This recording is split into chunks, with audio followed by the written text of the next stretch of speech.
Voilà. Donc, comme je voulais annoncer, pour ne pas faire de concurrence avec un confrère qui fait aussi donc les commandements de Dieu, donc j'ai choisi un autre thème qui intéressera, pardon, excusez-moi, qui intéressera, je pense, enfin qui est plutôt plus nouveau, disons, donc sur les encycliques. Donc les encycliques, je vais commencer par, je pense, les plus connues. Donc, je pense faire, par exemple, celle sur la doctrine sociale de l'Église. Hein, donc, Rerum Novarum et Quadragesimo Anno, ce sont les deux principales et les plus intéressantes. L'une de Léon XIII aussi, et l'autre 40 ans après de Pie XI. Et puis, il y a bien sûr la condamnation du communisme par Pie XI aussi. Voilà. Donc, ça, ce sont des encycliques qu'il faut connaître parce qu'elles sont toujours d'actualité. Et là, j'ai commencé par peut-être un sujet aussi que je connais un peu mieux et voilà, qui m'intéresse aussi, j'espère que ça vous intéresser, c'est sur donc le combat des idées, donc au sujet de la philosophie donc catholique, qui est celle de saint Thomas d'Aquin et d'Aristote. Et donc, c'est un sujet tout à fait d'actualité parce que donc les hérésies, ce sont des idées et on ne combat des idées qu'avec des idées. Et donc, on combat les hérésies avec la foi enseignée par le magistère de l'Église qui nous transmet ce que Dieu nous a révélé, la révélation de Dieu, et aussi par la théologie. La théologie, c'est la foi avec la philosophie. Donc, on ne peut pas faire de théologie sans philosophie. On raisonne à partir des données de la foi et on répond aussi aux objections de ceux qui combattent la foi. Et ça ne se fait que par la théologie qui a besoin de ces deux moyens, qui est à la fois la révélation et la philosophie. Et donc, c'est une question vraiment importante. On n'est pas obligé de connaître la philosophie, donc le fidèle n'est pas obligé de connaître la philosophie donc de l'Église, qui est la philosophie de saint Thomas, comme on va le voir ce soir, mais il faut au moins savoir que la philosophie de l'Église, c'est la philosophie de saint Thomas et donc d'Aristote. Et puis, c'est bien d'avoir quelques notions de la philosophie donc, de l'Église. Alors justement, c'est le pape Léon XIII qui était un grand philosophe, un grand théologien, qui a régné longtemps, de 1878 à 1903, donc 25 ans de pontificat, qui est un très grand pape qui a écrit énormément de documents pontificaux, soit pour condamner et combattre les erreurs modernes à la suite de Pie IX, qui a condamné beaucoup d'erreurs modernes, spécialement dans le syllabus, soit donc d'autres sujets, comme je vous l'ai dit, la doctrine sociale de l'Église. Donc c'était et aussi beaucoup de documents mariaux hein, sur la Sainte Vierge, le chapelet, le rosaire. Il était aussi un grand latiniste. Dans le bréviaire, il y a plusieurs surtout des hymnes qui ont été écrits en latin directement par Léon XIII. Et donc, il a écrit cette belle encyclique au début de son pontificat, c'est dès la première année de son pontificat, le 4 août 1879, donc Aeterni Patris, sur la philosophie chrétienne. On a intitulé donc comme titre français de cette encyclique sur la restauration de la philosophie chrétienne dans les écoles et les séminaires catholiques selon l'esprit du docteur Angélique saint Thomas d'Aquin. Donc saint Thomas d'Aquin, il est docteur de l'Église, on l'appelle le docteur Angélique. Et donc, il parle de philosophie et de théologie, mais donc, je vous l'ai dit, la philosophie est la servante de la théologie pour défendre la foi catholique.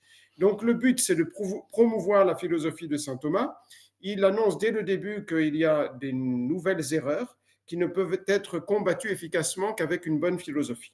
La philosophie et la théologie de saint Thomas. Cette encyclique a été à l'origine d'un renouveau de la théologie qu'on a appelé le néo-thomisme. Donc, il a demandé explicitement, Léon XIII a demandé explicitement que dans les séminaires, on enseigne que la philosophie et la philosophie de saint Thomas, donc la théologie basée sur la philosophie de saint Thomas. Ensuite, dans le Code de droit canon qui a été publié par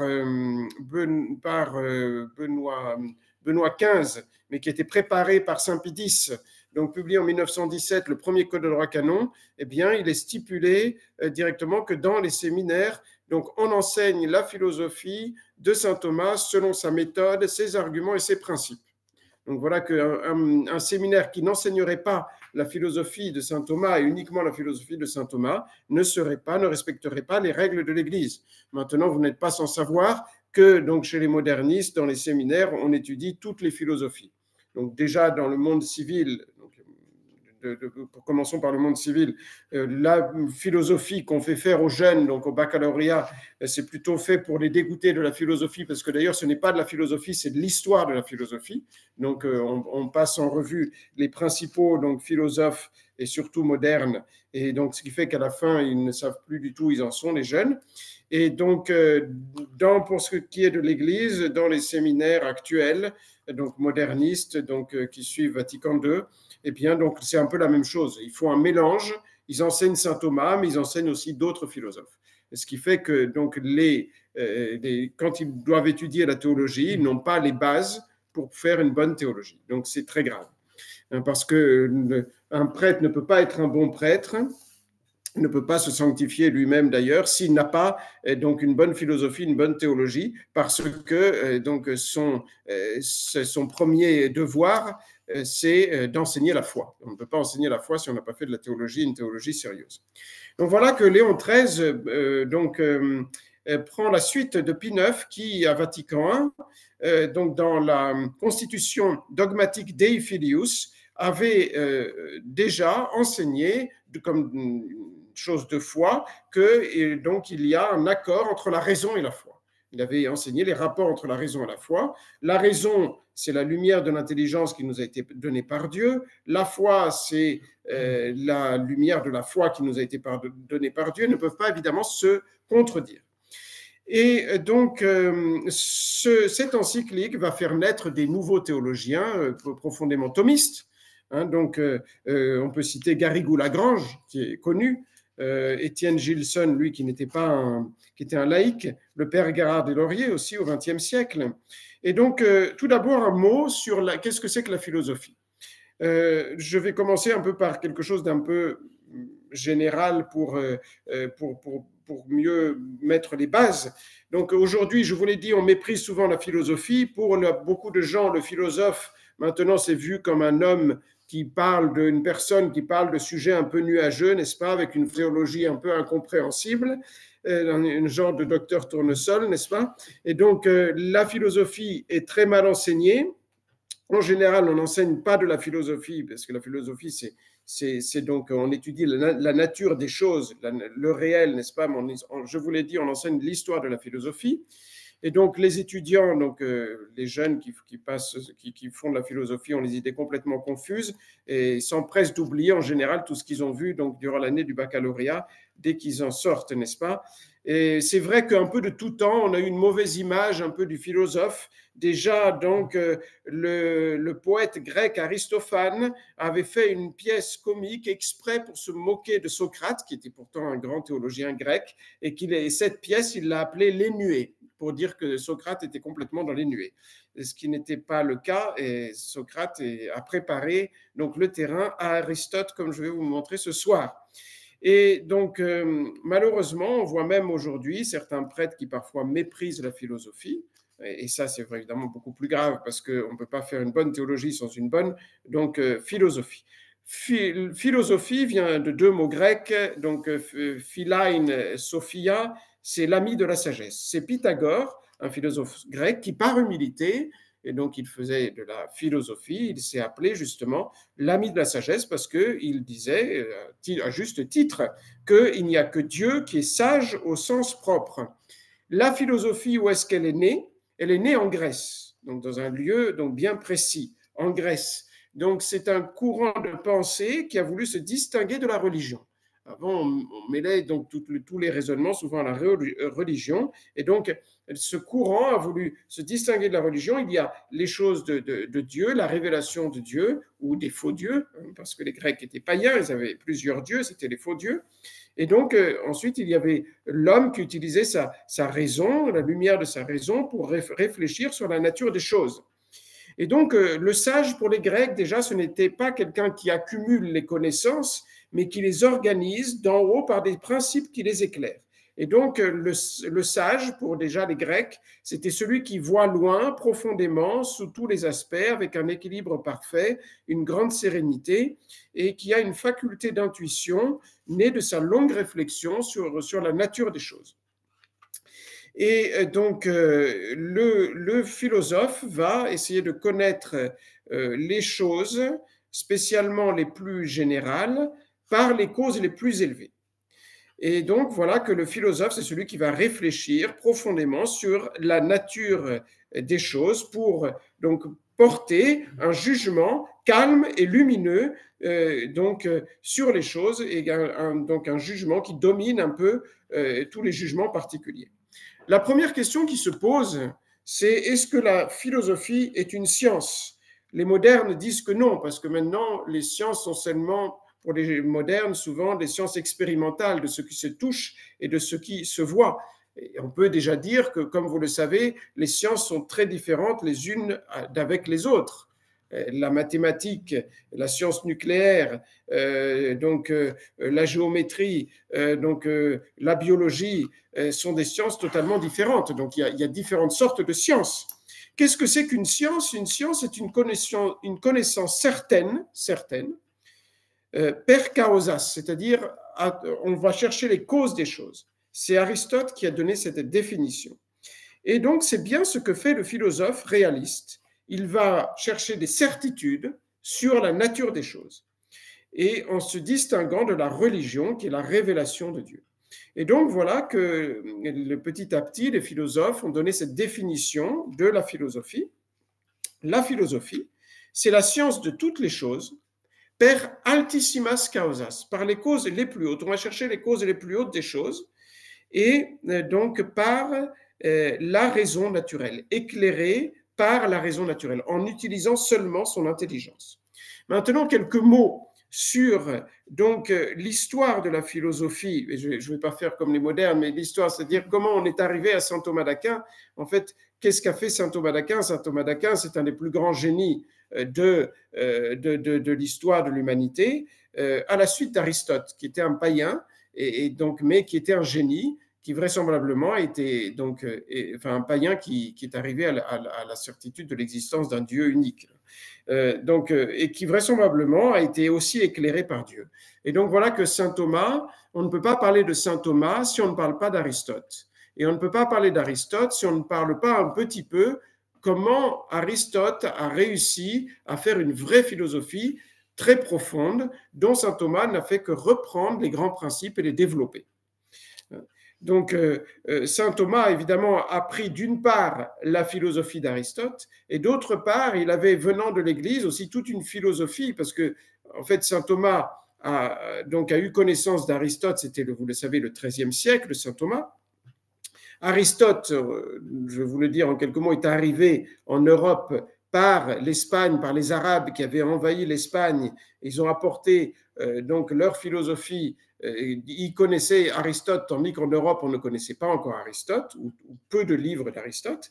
Et donc, saint Thomas, il a reçu toute la tradition de l'Église avec des grands aussi, non seulement théologiens, mais philosophes, comme saint Augustin, qui est un des plus grands, n'est-ce pas? Il y a eu les pères de l'Église, saint Ambroise, saint Augustin, saint Jérôme, les deux saint Grégoire de Naziance, saint Grégoire le Grand. Et donc, il a reçu cette philosophie donc, qui lui venait de l'Église. Et d'un autre côté, il a reçu la philosophie d'Aristote. Et donc, il a, on pourrait dire, christianisé la philosophie d'Aristote. Et donc, il l'a purifiée, mais elle était juste dans tous les principes. Et c'est ce qui a donné vraiment le summum de la théologie, parce que la philosophie est arrivée à son summum. Vraiment, l'intelligence humaine a réussi à faire une véritable science sur justement la nature des choses, grâce à Aristote. Et donc, il est bien, pour bien comprendre saint Thomas, de dire un mot sur la philosophie grecque. C'est quand même, je pense, donc important. Je me suis servi pour cela d'un livre de Jacques Maritain, qui a eu deux périodes dans sa vie. Une première période où il était thomiste donc à 100% et d'un très bon thomiste. Et il a écrit un manuel pour les bacheliers, éléments de philosophie, qui est très bien fait, vraiment très bien fait. Je vous conseille, si ça vous intéresse, vous pouvez donc le lire sans aucune arrière-pensée. C'est très bon. Il a une deuxième partie dans sa vie, donc par contre où il est devenu libéral, malheureusement. C'est assez étrange. Il semble-t-il qu'il a fait un mauvais mariage et s'est marié avec une juive qui était, je crois, donc pas bien convertie. Voilà. Et donc c'était un grand thomiste. Il connaissait très bien saint Thomas d'Aquin.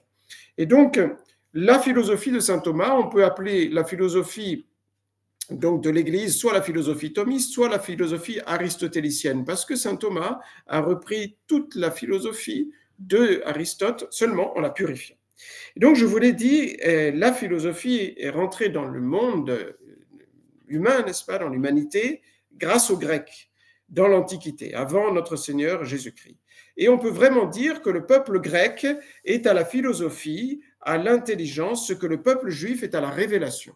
Jésus, le bon Dieu, pardon, s'est choisi un peuple pour donc conserver le dépôt de la révélation, c'est le peuple juif. Eh bien, le bon Dieu s'est choisi un peuple aussi pour donc développer cette science si importante qui est la philosophie, et dans l'Antiquité, avant la venue de notre Seigneur Jésus-Christ, qui a préparé les esprits à recevoir aussi la révélation de notre Seigneur Jésus-Christ, qui est le peuple grec.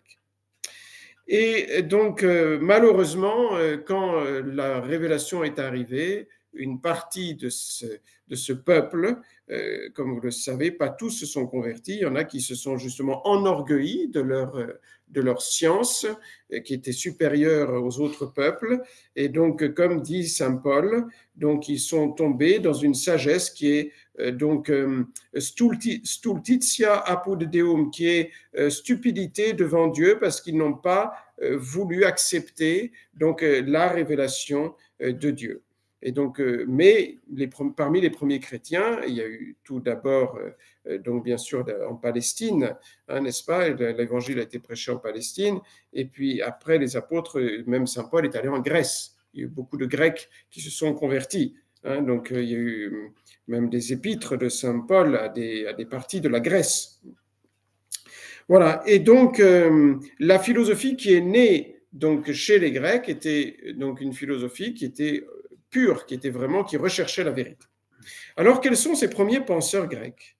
Eh bien, tout d'abord, il y a eu quelques poètes qui ont commencé à développer l'usage de l'intelligence, si vous voulez. C'est bien connu, il y a surtout Homère, hein, avec l'Iliade et l'Odyssée. Donc, ce sont des récits héroïques, hein, évidemment mêlés de paganisme, mais quand même, il y a des grands héros, hein, donc, dans lesquels on montre aussi les vertus donc, humaines. Avant lui, il y a eu Hésiode. Et après, on est arrivé, après les poètes, donc on est arrivé tout de suite aux philosophes. C'est le 7e siècle avant Jésus-Christ. Le premier philosophe, c'est Thalès, qui est connu aussi parce qu'en général, les premiers philosophes étaient aussi des scientifiques au sens strict du terme, donc des géomètres. Donc il y a le théorème de Thalès, n'est-ce pas? Donc, qui dit que tous les angles d'un demi-cercle, dans un demi-cercle font tous 90 degrés, si je ne me trompe pas. Donc, mais c'était aussi le premier vrai philosophe. Alors, ils tâtonnent au début, tous ces premiers philosophes. Et petit à petit, les uns après les autres, ils vont se purifier, si vous voulez, les uns après les autres. Et on va arriver, grâce à cette progression donc de réflexion, eh bien, on va arriver donc finalement au roi des philosophes, qui est Aristote. Donc, Thalès, c'est les philosophes antésocratiques. Le premier grand philosophe, c'est Socrate. Et eux, ils ont préparé le chemin à Socrate. Il y a eu Socrate, Platon et Aristote. Donc, Thalès, Anaximène, Héraclite. Alors, il faut dire un mot quand même de Héraclite. Héraclite, donc, c'est intéressant de connaître un peu la philosophie grecque, parce que tous ces premiers philosophes grecs, en fait, se sont fourvoyés. Et c'est seulement Platon et Aristote qui ont commencé à avoir une vision claire de la réalité.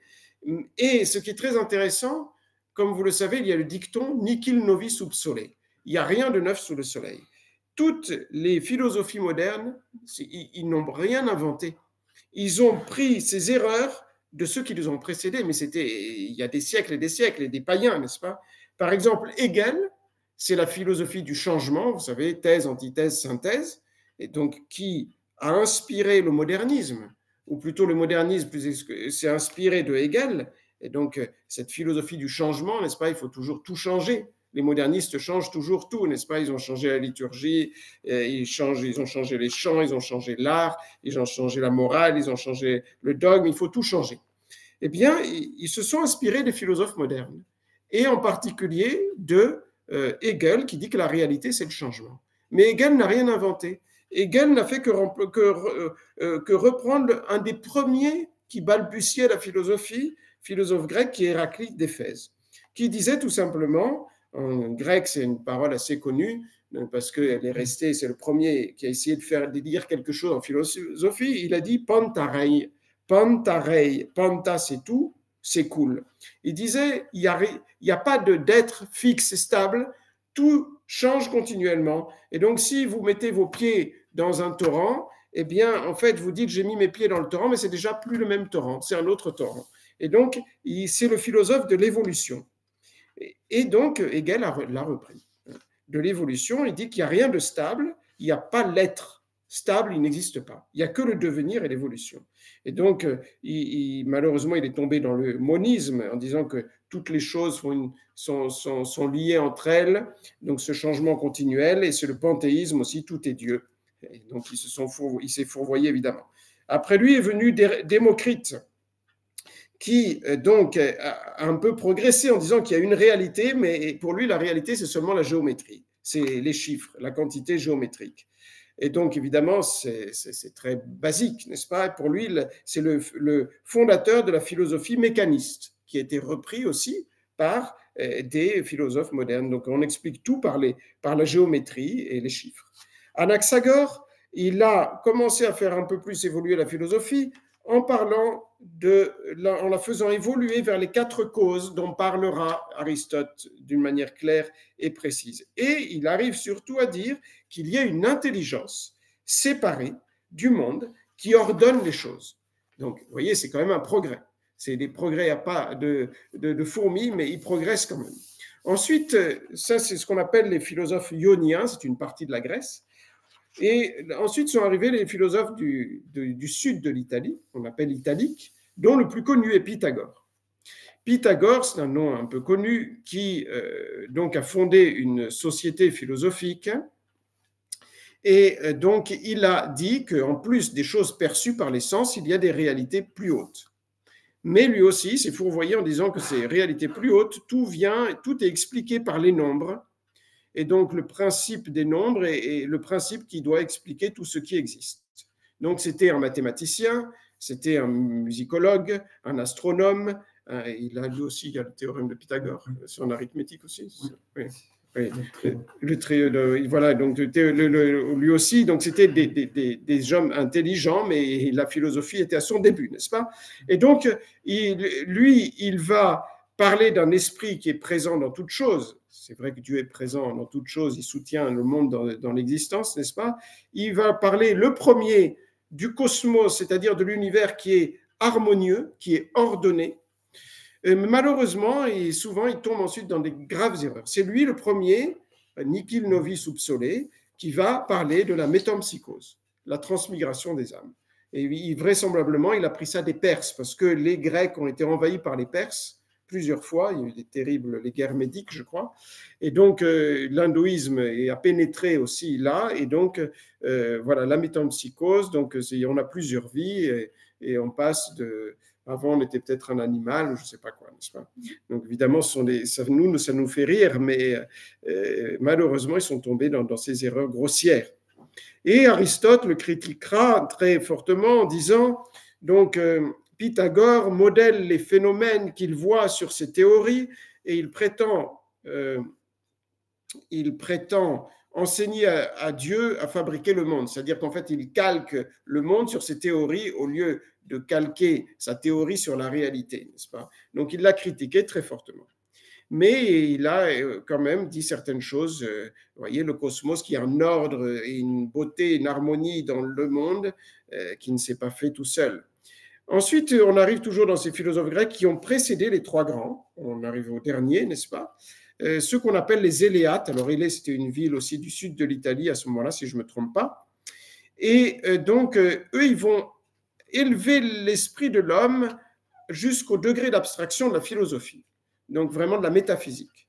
Ils vont étudier l'être en tant qu'être, c'est le premier pas vraiment un peu ferme de la philosophie, avec Xénophane, qui croit en Dieu, mais qui va finir par le confondre avec les choses, donc ça revient au panthéisme malheureusement, et Parménide. Parménide, c'est le pendant d'Héraclite. Héraclite, il disait que tout coule, et c'est la philosophie du changement, donc de l'évolution, n'est-ce pas? Et lui, il va dire non. Donc, ce que l'intelligence voit, ce que nous voyons par notre intelligence, c'est l'être. Lui, il est captivé par l'être. C'est tout le contraire d'Héraclite. Il était captivé par le changement. Il disait tout est changement. Et lui, il a compris, et c'est vrai, la philosophie se base sur l'être, sur ce qui est stable, que donc l'intelligence donc perçoit ce qui est stable. Et il va affirmer le principe de non-contradiction et d'identité, qu'on ne peut pas se contredire, tandis que Héraclite se contredisait. Hein, il disait que tout change et tout se contredit. Il dit non, on ne peut jamais se contredire. Héraclite a eu des disciples qui disaient mais on ne doit même pas parler parce qu'on se contredit, n'est-ce pas? Et Aristote, en critiquant Héraclite, disait ne croyez pas que tout ce qu'on dit, on le pense. Lui-même disait que Héraclite, il se demandait comment il pouvait penser vraiment tout ce qu'il avait dit. Tandis que lui, voilà, Parménide, c'est l'affirmation de l'être, mais il va aller presque jusqu'à nier le changement. Et il comprend donc aussi qu'il y a il y a un Dieu, mais malheureusement, il tombe aussi un peu dans le panthéisme. On arrive aux trois grands. Les trois grands, c'est Socrate et surtout Platon et Aristote. Alors Socrate, donc on va arriver en fait ces philosophes. Donc ça démarre, comme je vous l'ai dit, ça commence au 7e siècle avant Jésus-Christ et on va arriver avec Aristote qui va mourir en 322. Donc c'est sur à peu près 4 siècles, même pas, hein, je pense, même pas, ou 3 siècles. Donc Socrate qui va préparer le terrain à Platon, eh bien donc il affirme qu'il ne faut chercher que la vérité, qu'il faut réveiller la raison des Athéniens, donc il habitait Athènes, donc qu'il fallait vraiment faire un effort pour bien raisonner. Et on l'a appelé le médecin des âmes.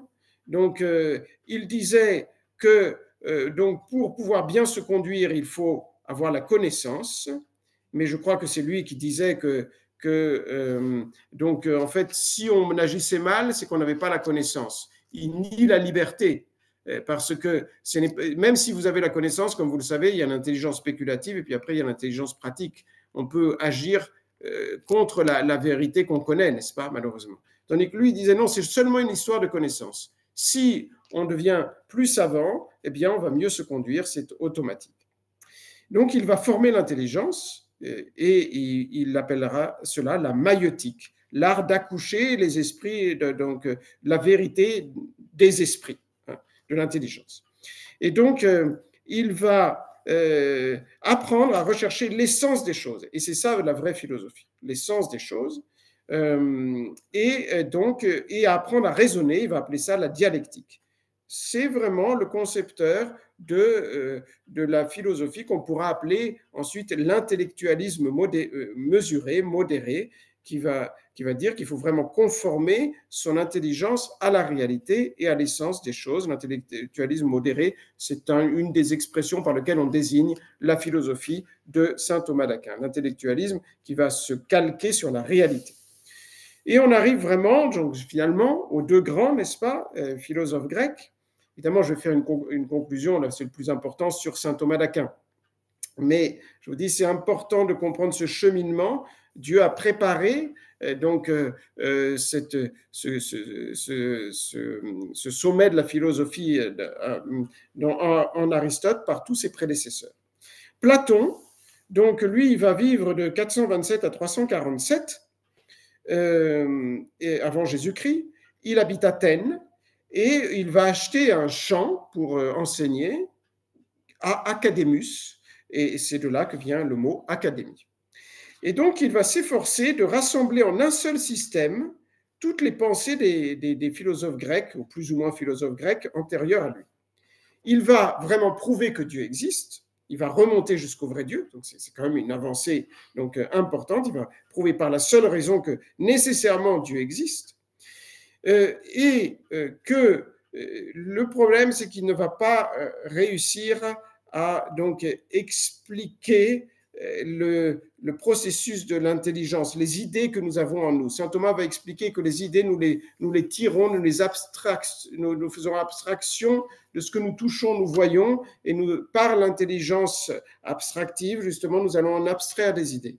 Et lui, il va dire, nos idées, eh bien, il y a un monde des idées. Il y a le monde sensible et il y a un monde des idées qui est l'objet de l'intelligence.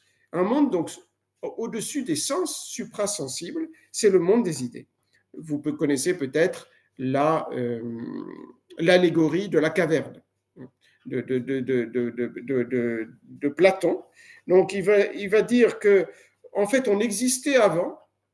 Dans un autre monde, on a contemplé le monde des idées. Il y a l'idée d'homme, l'idée de chien, l'idée de cheval, l'idée de maison. Et donc, on a contemplé ces idées. Et donc, maintenant, dans cette deuxième vie, eh bien, donc, on ne peut plus les contempler. Et le monde sensible que nous voyons n'est pas le vrai monde. Le vrai monde, c'est le monde des idées. Donc, vous voyez, c'est quand même bizarre, comme il n'arrive pas à comprendre comment les idées viennent en nous. Donc, il l'explique de cette manière-là, mais sans le prouver vraiment. C'est ce que va lui reprocher Aristote. Et donc, il dit, le monde sensible, c'est les ombres du monde des idées. Et donc, c'est le monde des ressemblances au monde des idées. Il affirme que Dieu, cependant, seul est le bien de l'homme. Il y a des très beaux passages moraux dans Platon. Par exemple, il va expliquer qu'il vaut mieux se faire persécuter pour la justice et pour la vérité que soi-même de faire des injustices. Il va décrire l'homme persécuté, donc qui est parfaitement vertueux, et pratiquement cette description nous fait penser à notre Seigneur Jésus-Christ, qui est persécuté par ses ennemis. Donc il y a des très beaux passages dans son ouvrage principal qui est La République. Et alors je pense que je me suis trompé, je m'excuse, c'est lui qui disait que tout pécheur n'est qu'un ignorant.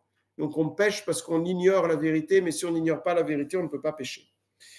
Et donc il va malheureusement tomber dans quelques erreurs, mais lui, son esprit n'était pas vicieux, il était bon. Saint Augustin va reprendre beaucoup d'idées de Platon, parce qu'il a quand même beaucoup d'idées qui étaient vraies. Donc, par exemple, il a prouvé l'existence de Dieu, entre autres. Donc, saint Augustin va beaucoup utiliser Platon. Mais malheureusement, comme il va tomber dans certains excès, si vous voulez, comme le monde des idées, les mauvaises idées qu'il a eues, pour le coup, vont être reprises par des courants philosophiques, comme par exemple le communisme. Le communisme, va reprendre des principes de Platon et va les pousser à fond, si vous voulez, pour donc enseigner en fait que l'individu fait partie d'un État et il vit pour l'État. Pourquoi? Parce que, je vous donne un exemple justement d'idées qui étaient poussées donc jusqu'à l'extrême par ces gens vicieux, justement les communistes, qui ont repris, vous voyez, Nihil novi sub sole Platon, c'est quand même vieux, n'est-ce pas? Parce que Platon avait posé comme principe que la partie d'une chose est faite pour le tout. Ce qui est vrai, par exemple, pour l'homme. Ma main est faite pour le tout, pour moi, n'est-ce pas? Mais ce n'est pas vrai pour l'État, n'est-ce pas? Et eux, ils ont appliqué ça à l'État, ils ont dit, toute partie, tout individu est fait pour l'État. Donc l'État peut faire ce qu'il veut de l'individu. Et donc, voilà qu'on peut dire que le platonisme est faux comme système à l'état stable d'être, mais il est à l'état de devenir. Il est un passage précieux pour la vraie philosophie qui va aboutir avec Aristote. En effet, Aristote va être pendant 20 ans l'élève de Platon. Élève de Platon pendant 20 ans, donc il était très jeune à Athènes. Et quand Platon va mourir, c'est là où il va donc critiquer Platon dans ses idées fausses et il va retenir ce qui était vrai. Aristote, c'est vraiment le philosophe par excellence. Il va fonder le lycée d'où vient le mot lycée donc, en français. Donc à Athènes, c'était parce qu'il avait dédié cette école à un certain Apollon Lycien. Et donc, il va sauver dans la pensée de Platon tous les principes, on pourrait dire, de vie ou de vérité. Et donc, il va vraiment atteindre la sagesse humaine. Il va montrer que l'intelligence a prise sur la réalité. Elle peut comprendre vraiment la réalité. Et les philosophes d'après ne vont faire que développer le système de philosophie dans les principes qui est parfait d'Aristote. Aristote va fonder la physique philosophique. Il va distinguer, c'est bien connu, je pense que vous le savez, dans la nature de toute chose, 4 causes: la cause matérielle, la cause formelle, la cause efficiente qui crée la chose et la cause finale.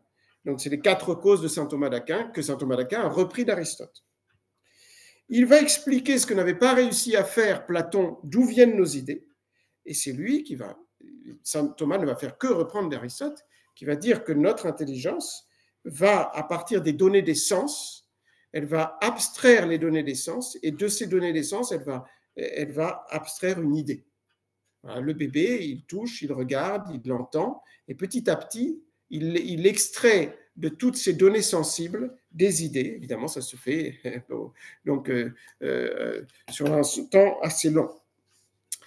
Il va fonder la psychologie, il va donc distinguer clairement dans l'homme, et saint Thomas ne fait que le reprendre, le corps de l'âme, avec tout ce qui est compris dans le corps, aussi les passions, et l'âme avec l'intelligence et la volonté principalement, et aussi la mémoire.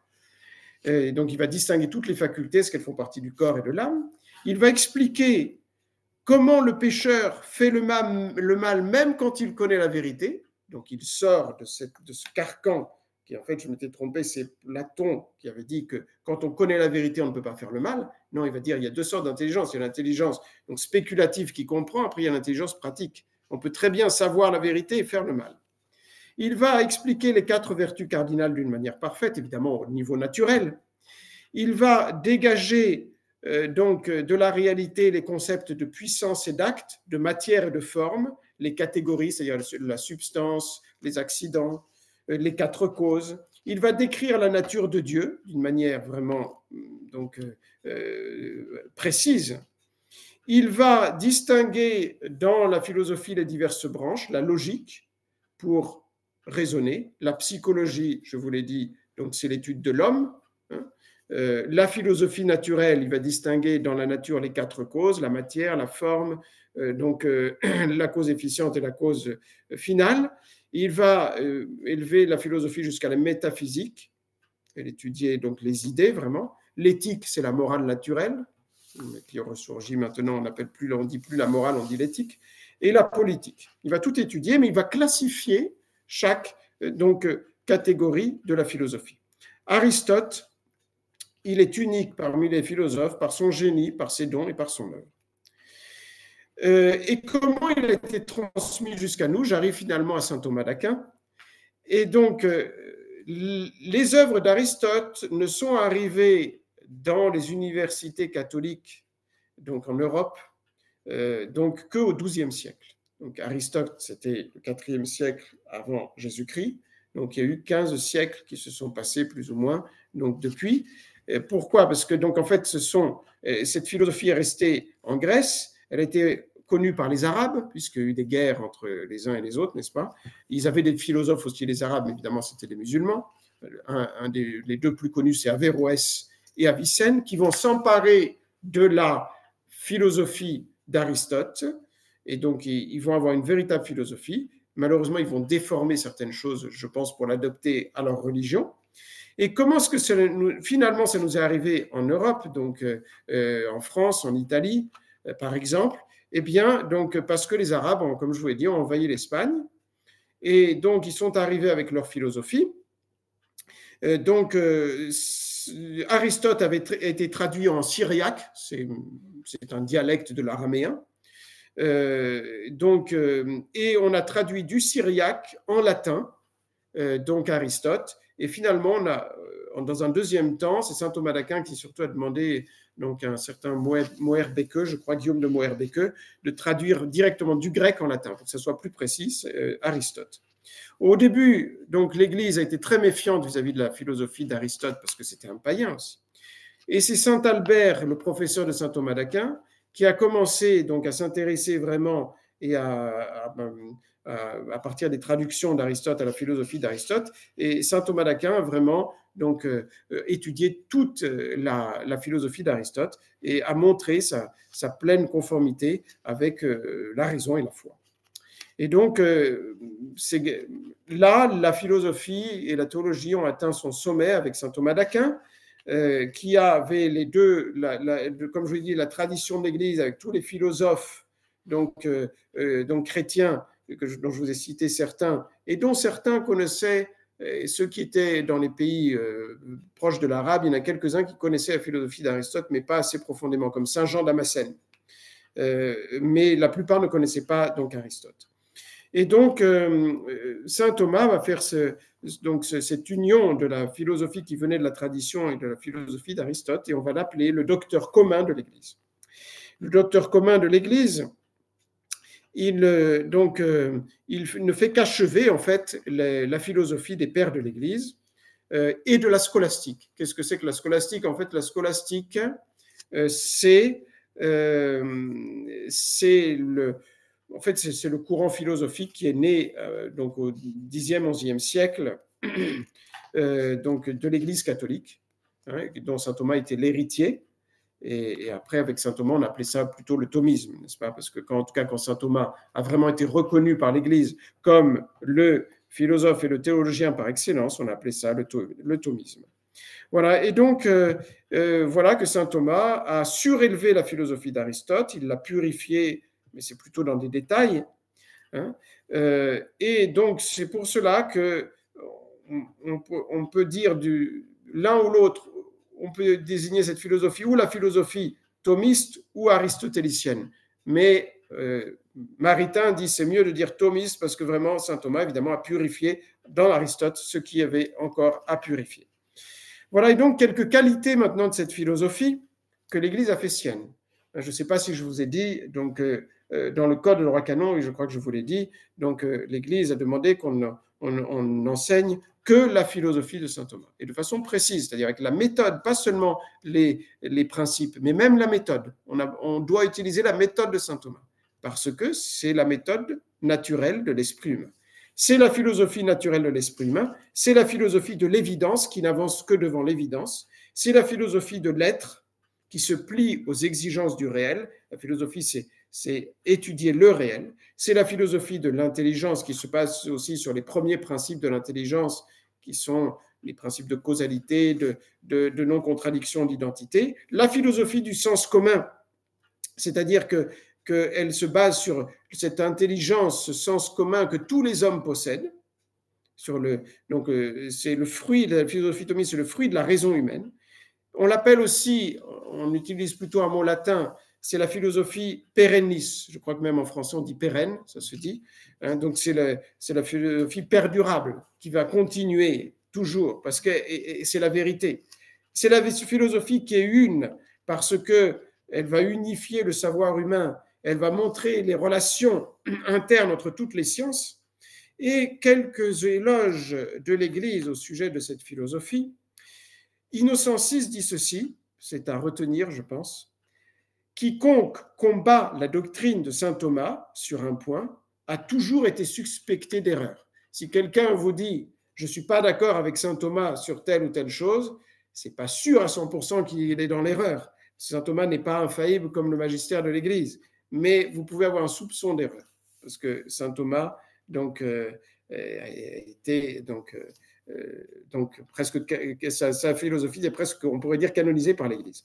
Une autre chose que vous savez peut-être, qui est plutôt c'est intéressant de ce fait historique, au Concile de Trente, les pères du Concile, donc les évêques et les théologiens, ont voulu que sur l'autel de Trente, où ils discutaient donc des dogmes à définir, il y ait 3 livres, la Bible, les actes des pontifes romains, des papes, et la somme de saint Thomas. C'est assez incroyable. Les ennemis de l'Église ont avoué plusieurs fois, c'est une preuve à contrario, si on arrive à supprimer saint Thomas, la lutte contre les docteurs catholiques sera victorieuse et on anéantira l'Église. C'est ce qui est arrivé depuis Vatican II. Évidemment, l'Église n'est pas anéantie, n'est-ce pas? Mais elle est complètement donc, réduite à sa plus simple expression, si on peut dire comme cela. Pourquoi? Parce qu'on n'enseigne plus saint Thomas dans les séminaires. Et les prêtres ne connaissent plus la philosophie et la théologie de saint Thomas. Au séminaire, c'est dans le Code de droit canon, on doit faire 2 ans de philosophie et 4 ans de théologie. Voilà. Donc, après, le Concile Vatican II a ajouté une année avant, qu'on appelle de spiritualité, mais en fait, c'est une mise à niveau, parce qu'avant, les séminaristes, on appelait ça le grand séminaire, ils rentraient, ils connaissaient le latin sur le bout des doigts, le catéchisme sur le bout des doigts, ils connaissaient l'histoire de l'Église, ils connaissaient en général le grec, n'est-ce pas? Et donc, ils commençaient tout de suite les études, n'est-ce pas? Maintenant, malheureusement, voilà, c'est pas comme cela. Comme vous savez, quand vous avez passé le baccalauréat, si vous avez fait du latin, le niveau n'est pas bon. Hein. Voilà, le grec, plus personne ne le connaît, malheureusement. Non, je vous avoue, je ne le connais pas. Je connais que l'étymologie grecque, donc un peu, mais pas grand-chose. Mais bon, le niveau n'est pas celui d'avant. Avant, il y avait le petit séminaire et après le grand séminaire. Le petit séminaire commençait à 12 ans. C'est pratiquement la 6e. Donc, ceux qui se destinaient à devenir prêtres, donc ils rentraient à 12 ans dans des écoles exprès pour eux, où on leur apprenait justement le latin, le grec, l'histoire de l'Église et déjà d'autres matières. On a appelé la doctrine de saint Thomas le boulevard inexpugnable de la foi. Le pape Léon XIII dit dans cette encyclique Aeterni Patris, dont je ne vous ai pas dit grand-chose, mais si je vous en ai parlé indirectement, donc maintenant ça va aller plus vite quand je vais la faire la prochaine fois. Donc il a dit que la famille et la société jouiraient d'une plus parfaite paix et d'une sécurité plus grande si on faisait étudier et appliquer la philosophie de saint Thomas. Et il explique que la philosophie scolastique ou thomiste, c'est l'aboutissement de la philosophie scolastique, donc est bienfaisante pour toutes les sciences, pas seulement pour la religion, mais pour toutes les sciences, parce qu'elle donne les principes de toutes les sciences, même des arts libéraux, donc par exemple de la médecine, elle donne les grands principes qui doivent diriger les sciences. Et donc, comme je vous l'ai dit, il demande qu'elle doit être enseignée dans les universités. Voilà, et donc je pense que j'ai fait un tour d'horizon qui vous montre l'importance de cette philosophie et théologie. Hein. Il parle principalement dans cette encyclique de la philosophie, mais aussi de la théologie de saint Thomas. Donc, voir aussi que c'était le fruit d'un long travail de l'esprit humain qui a abouti donc avec Aristote. Et voilà, on voit aussi la providence de Dieu qui a préparé cela depuis donc, des siècles pour aboutir à cette théologie thomiste, qui est la théologie de l'Église, hein, qu'on doit toujours enseigner, et cette philosophie thomiste. Alors attention, évidemment, même Léon XIII dit que de la même manière que la philosophie d'Aristote doit toujours se développer, c'est-à-dire on développe toujours et on raisonne sur les principes donnés par Aristote. De même, la philosophie de saint Thomas ne s'arrête pas là. Le théologien, ce n'est pas quelqu'un qui répète ce que les autres ont dit avec lui seulement. Enfin, le vrai théologien, évidemment, moi, je ne suis pas un vrai théologien, mais le vrai théologien, il ne fait pas que répéter, il développe. N'est-ce pas? Si vous lisez un vrai théologien, il va prendre les principes de saint Thomas, il va développer. Ça se voit très bien, par exemple, dans les études du père Guérard, qui était un vrai théologien, qui n'a fait qu'étudier la théologie toute sa vie, n'est-ce pas? Et il développe ce qu'ont dit ses prédécesseurs. Hein. Même d'ailleurs, sur la crise de l'Église, il a donné des explications qui certaines n'avaient pas été données de façon aussi précise donc par le passé. Voilà. Et donc, cette théologie et cette philosophie, elle est vivante. Et on ne doit pas seulement répéter, on doit aussi continuer à approfondir, en tout cas pour ceux qui sont des vrais théologiens, ce qui évidemment est loin d'être le cas de tous, et évidemment même de tous les prêtres, loin de là, mais c'est quand même une matière qui est vivante. voilà, je pense que je vais m'arrêter là pour ce soir et la prochaine fois, je vous ferai véritablement l'encyclique. Alors, comme j'ai vu déjà les grands principes, ça va aller beaucoup plus vite. Et je vous invite à prendre l'encyclique la prochaine fois, ça pourra vous aider à suivre. Voilà, je vais m'arrêter là et si vous avez ou des commentaires ou des questions, vous pouvez donc le faire. Vous m'entendez, M. l'abbé? Attendez, je ne sais pas si j'ai éteint. Non, j'ai rien entendu, donc j'ai pas. Hop. Arrêter.